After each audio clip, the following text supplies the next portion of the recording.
Welcome to This Explainer. I am absolutely thrilled to have you with me today. Now, to be clear right up front, we aren't here to debate the literal existence of the supernatural. Instead, we're putting on our history professor hats. We're diving into a historical masterclass on exactly why human beings, across all of time and culture, have possessed an inherent, desperate need for monsters, demons, and sacred spaces, just to make sense of a chaotic world. Here is our roadmap for today. We'll hit the need for monsters, look at global battles with evil, explore healing the inner wounds, check out altars of earth and stone, and finally, brave the nightmares of the wilderness. Let's get right into it. Section 1. The Need for Monsters and the Origins of Ultimate Evil. To really understand this, we have to travel back to a time when ancient humans were desperately trying to explain terrifying natural phenomena. Imagine being an ancient human just outside the walls of Jerusalem, at a site called the Valley of Hinnom. When the world was a dangerous mystery, you needed something, or someone, to blame for a sudden crop failure or a devastating drought. Historically, communities influenced by early paganism would perform unthinkable acts here. They created massive fire pits to sacrifice their firstborn males, all in a desperate attempt to appease dark spirits and guarantee the rains would come. It was a highly localized, physical source of ultimate blame. So what does this all mean? Well, it illustrates a profound historical shift. We actually moved from the Valley of Hinnom, where physical sacrifices were meant to literally control the weather, to the broader, spiritual concept of hell. Over time, religious clerics realized something crucial. The fear of eternal damnation in the afterlife was incredibly effective for teaching moral lessons and keeping followers in line. Humanity basically shifted from trying to control the rain to trying to control human behavior. Moving on to Section 2. Global battles with evil and the universal face of temptation. Because here's the thing, localizing all evil into a singular entity, that is absolutely not just a Western impulse. It's a universal human coping mechanism. Look across history. In Christianity, you have Satan, a fallen angel tempting you away from your values. In Buddhism, there's Mara, a demonic king usually depicted as a frightening human-animal hybrid. In Islam, you have Iblis. Despite vast geographical and theological differences, these disparate global cultures independently developed remarkably similar figures. They're singular entities offering transcendence or earthly delights, but always at the ultimate cost of one's soul. Which brings us to Section 3, Healing the Inner Wounds, or Exorcism of the Mind. If global cultures have an ultimate evil, they obviously need a historical battleground to fight it on, right? Enter exorcism. This is a practice dating way back to the ancient Near East, India, and China, and it's still happening today. Even Pope Francis recently performed public prayers over a reportedly possessed man. The Catholic Church uses what they call sacramentals, holy water, crosses, relics, as expressions of authority to cast out demons. But notice the dual track here. Modern exorcists often point out that demonic possession feeds off internal wounds, like unforgiveness, deep angers, and past hurts. Historically speaking, the ritual often operates as a profound tool to heal deep psychological trauma right alongside the spiritual affliction. Okay, let's pause for a second. Up until now, we've looked at the internal, psychological battles of the human mind. But what happens when the landscape itself is the mystery? When we step outside and geography throws something at us that we literally cannot explain? Section 4, Altars of Earth and Stone. Let's look at the absolute mystery of Devil's Tower. Picture this. You're driving across miles and miles of flat, tan, sedimentary plains in Wyoming, and suddenly, boom, a colossal 900-foot shaft of rugged, grayish-green rock juts straight up into the sky like a giant fist. There is literally no surrounding volcanic activity to easily explain it.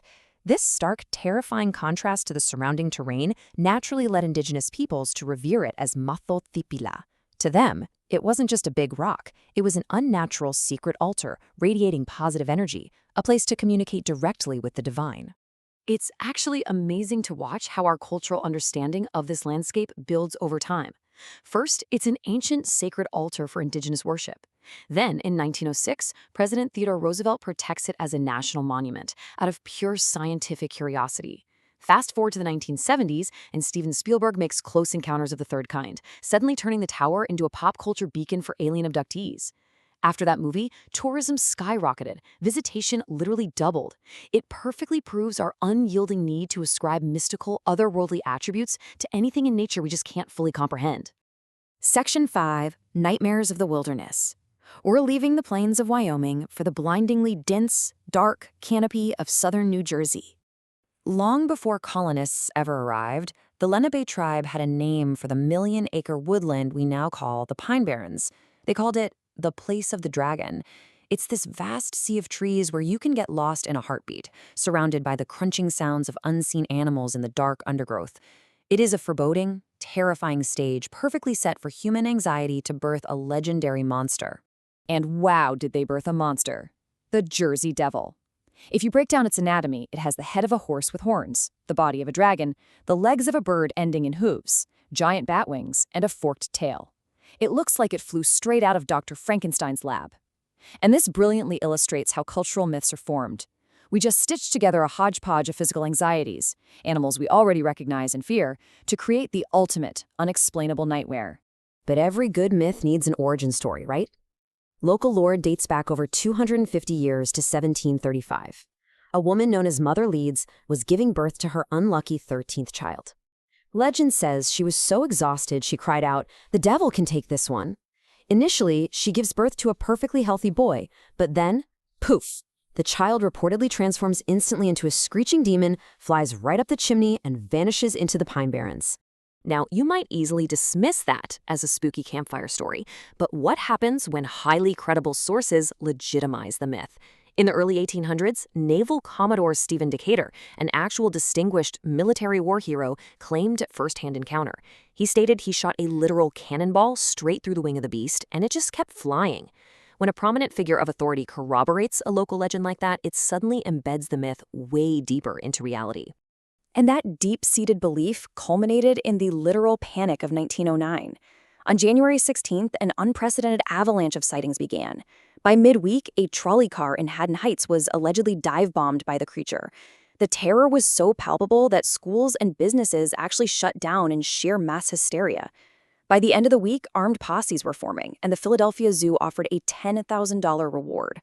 This is exactly how deeply ingrained local myths can rapidly escalate, shutting down modern infrastructure over a phantom. So from the ancient Lenape dragon to the mass hysteria of 1909, a really clear pattern emerges. These monsters are born when human imagination and deep-seated anxieties collide with an untamed, foreboding wilderness. We simply project our own internal fears onto the unknown shadows of the forest. Which brings me to a final, really provocative thought I want to leave you with today. Is nature unnatural, or is it simply our own limited understanding of nature that produces all this confusion? Whether it's the localized concept of an ultimate evil, the towering mystery of Devil's Tower, or the chimeric nightmares lurking in the Pine Barrens, perhaps our monsters and our sacred spaces ultimately exist for one incredibly important reason: to keep mankind humble about what we still have yet to learn. Thank you so much for joining me on this explainer, and keep questioning everything.